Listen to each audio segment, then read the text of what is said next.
કે ન્યૂઝ ચેનલમાં આપ સૌનું સ્વાગત છે। જોઈએ આજના મુખ્ય સમાચાર।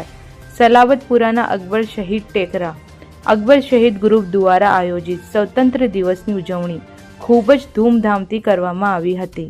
શાળા ક્રમાંક 40ના વિદ્યાર્થીઓ અને મદ્રેસાના બાળકો હાથમાં તિરંગો અને નો ડ્રગ્સ સુરતના પ્લેકાર્ડ લઈ પ્રભાત ફેરી ફર્યા હતા। જનાબ ગુલામ મુસ્તફા સાહેબે પ્રાર્થના કરી શરૂઆત કરી હતી।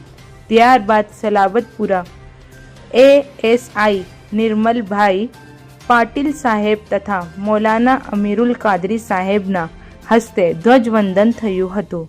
રાષ્ટ્રગીત ગવાયું હતું।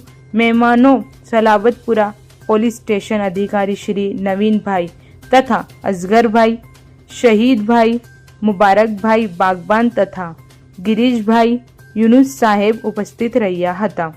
પ્રમુખ શ્રી ઇરફાન ખાન તથા ઝાકીરભાઈ શેખ અને અકબર શહીદ ગ્રુપે કાર્યક્રમને સફળ બનાવવા માટે ખૂબ જ મહેનત કરી હતી। ધ્વજવંદન વિધિ અને એન્કરિંગ સમીર જાદવ સાહેબે કરી હતી। બ્યુરો રિપોર્ટ કે ન્યૂઝ સુરત।